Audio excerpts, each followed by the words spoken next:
Topic है refraction of light through glass plane. हम refraction of light through plane surfaces में ये topic पढ़ रहे हैं। ग्लास प्रिज्म क्या होता है? ये एक ट्रांसपेरेंट मीडियम का बना होता है जिसमें से दो प्लेन इसमें क्या होते हैं, इंक्लाइंड ऐसे होते हैं एक बेस के ऊपर। ऐसे ही दो प्लेन होते हैं जो किसी एंगल पे इंक्लाइंड होते हैं, किसी एक बेस पे। ये दो आपको क्या है, इंक्लाइंड प्लेन है, किसी सर्टेन एंगल पे इंक्लाइंड है। इस एंगल ए को हम कहते हैं प्रिज्म एंगल। जितने एंगल पे वो दोनों इंक्लाइंड होते हैं उन्हें हम कहते हैं प्रिज्म एंगल। एंगल ए को हमने नाम दिया प्रिज्म एंगल। ठीक है, एंगल ए आपका हो जाएगा prism angle. Okay, angle A आपका है प्रिज्म एंगल। अब रिफ्रैक्शन हमें डिस्कस करना है, तो हमने एक इंसिडेंट रेज भेजा, एक लाइट रेज को भेजा गया। ये आपका इंसिडेंट रे है पी क्यू। इस फर्स्ट सरफेस पे आपका आ रहा है at a point of Q. Q आपका इंसिडेंट पॉइंट है। यहां हमने एक नॉर्मल दिया। ये नॉर्मल, ये एन को मान लीजिए है नॉर्मल। ये नॉर्मल बना रहा है तो ये एंगल आपको क्या हो गया, angle of incidence at surface first हमने मान लिया I1। I1 क्या है, एंगल ऑफ इंसिडेंस है। ठीक, अब ये एंगल ऑफ इंसिडेंस हुआ, लाइट रेज एंटर की। अब ये रेयरर से कहां जा रहा है, डेंसर से। ये आपका एयर है, ये ग्लास है, तो एयर आपका रेयरर मीडियम में आता है और ग्लास आता है डेंसर मीडियम में।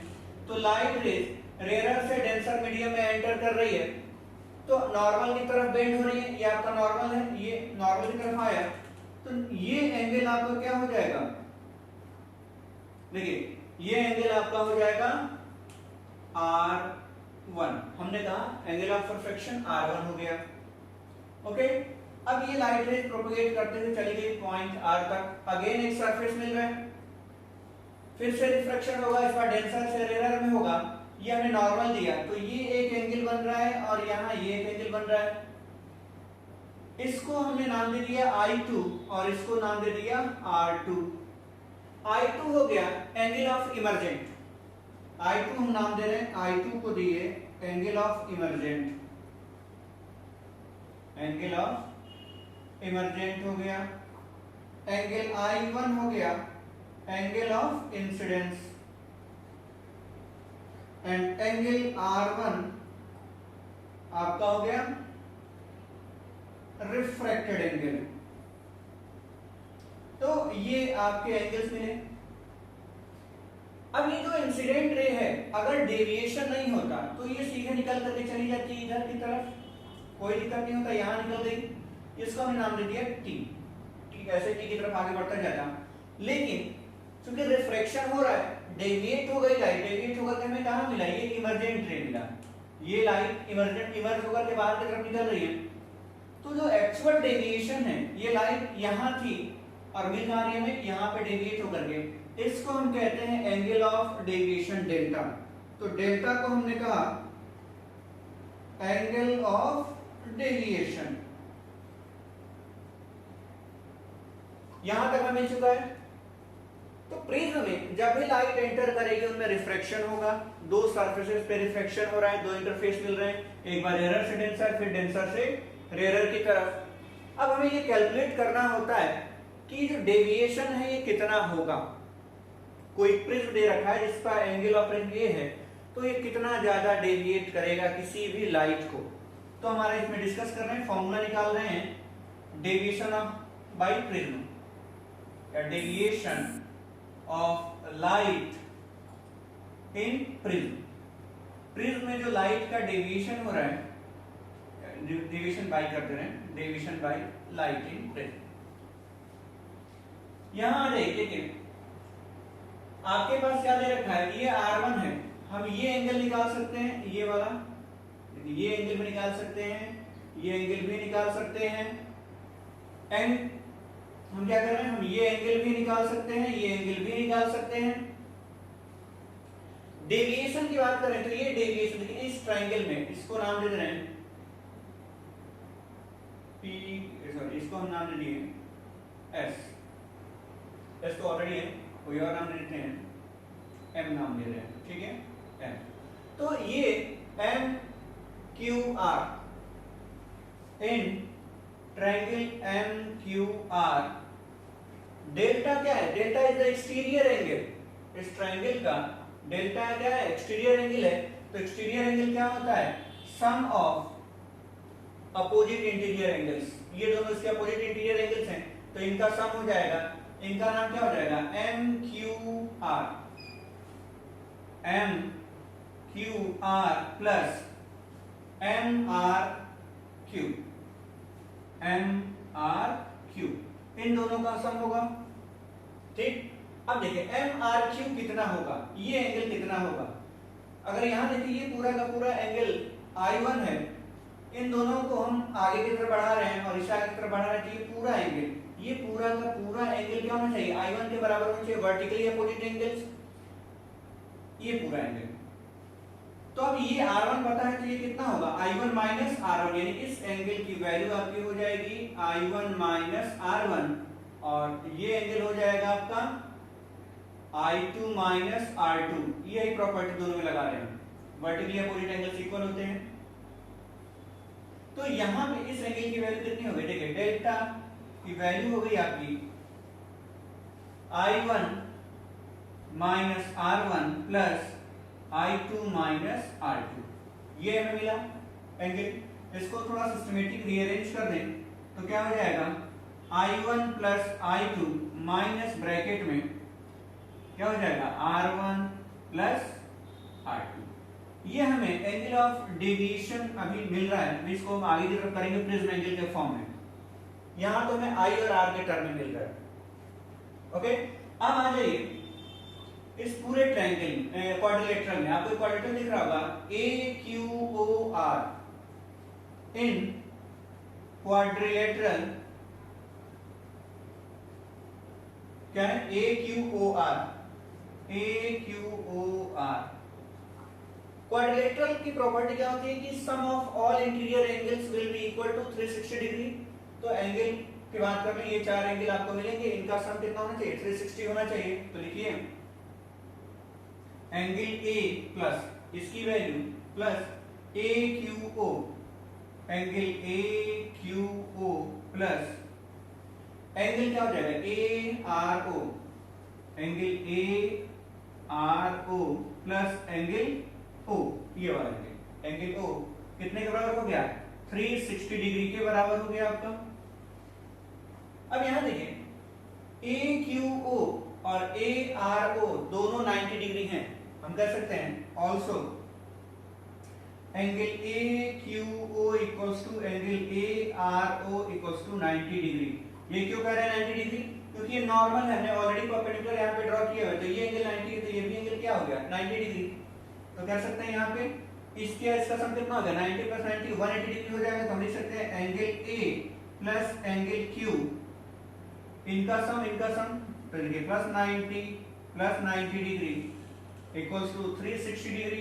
तो अगर सॉल्व करें तो क्या मिलेगा? Angle A plus angle O है ना, Q लिख रहे हैं, angle O equals to 180 degree आपको मिलेगा। यहां एंगल हमें मिला angle A plus angle O 180 degree के इक्वल हो गया। ओके, अब आ जाइए इस ट्रायंगल में। हमारे पास एक ट्रायंगल मिल रहा है QOR, ये ट्रायंगल मिलेगा हमें, इसको ले लेते हैं।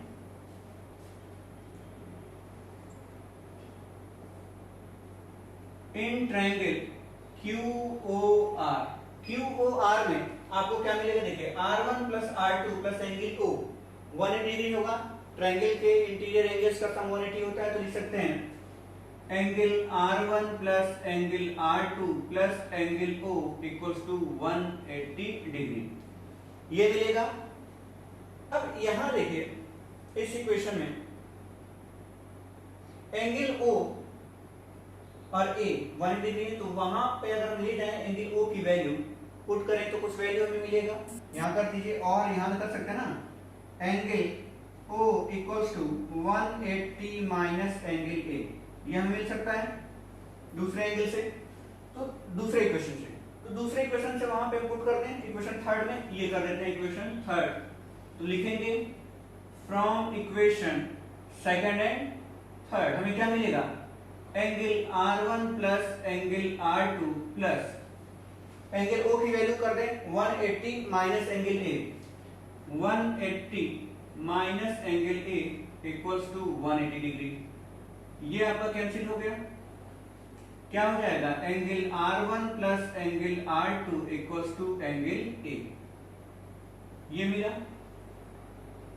और ये इक्वेशन हमने दिया 4। देखिए तो एंगल ए किसके बराबर है, R1 प्लस R2 के बराबर है।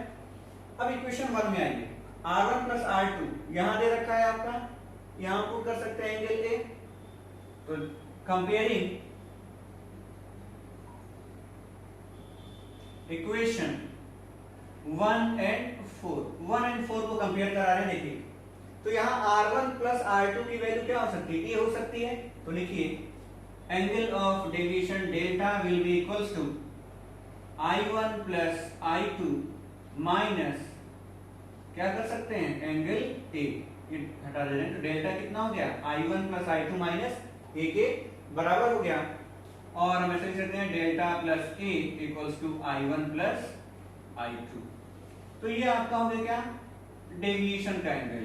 आप डेविएशन यहां से कैलकुलेट कर लेंगे, डेल्टा की वैल्यू हमने माना हुआ कि यही क्या हमारा एंगल ऑफ डेविएशन है। अब पूछा जाता है कि ये जो डेविएशन है ये मिनिमम कब होगा, किसी प्रिज्म में ये डेविएशन मिनिमम कब होगा। तो मिनिमम होने के लिए कुछ कंडीशन होती है। कंडीशन क्या होती है कि ये I1 I2 के बराबर होना चाहिए और R1 क्या होना चाहिए R2 के बराबर। इट मींस कि ये रेज जो फर्स्ट इंटरफेस पे रिफ्रैक्शन के बाद जा रही है वो क्या होनी चाहिए, पैरेलल होनी चाहिए इस बेस के, तभी क्या होगा आपका मिनिमम डेविएशन होगा। तो इसी में कई बार कैलकुलेशन किया जाता है फॉर मिनिमम डेविएशन, कि मिनिमम डेविएशन कब होगा। ठीक, मिनिमम डेविएशन आपको निकालना है तो क्या लिख रहे हैं कि angle of incidence I1 equals to angle I2। I1 और I2 क्या होने चाहिए आपके बराबर होने चाहिए, and R1 equals to R2। क्यों, देखिए अगर ये पैरेलल हो जाएगा तो ये दोनों लेंथ इक्वल, उसके अपोजिट का एंगल इक्वल, तो R1 और R2 भी क्या होना चाहिए इक्वल होना चाहिए। ओके, अगर ऐसा होता है तो देखिए यहाँ पे अगर R1 R2 I1 I2 equal है तो इस इक्वेशन में आइए, यहां कर दें इस इक्वेशन को हम नाम देते हैं कुछ इक्वेशन 5। तो फ्रॉम इक्वेशन 5 आपको क्या मिलेगा, यहाँ I1 और I2 इक्वल हो गए तो I केवल रह गया। ठीक, इसको हम क्या रखना है equal to I and equal to ये R के बराबर कर दिए। तो यहाँ I रख देंगे तो क्या हो जाएगा delta plus A equals to 2I,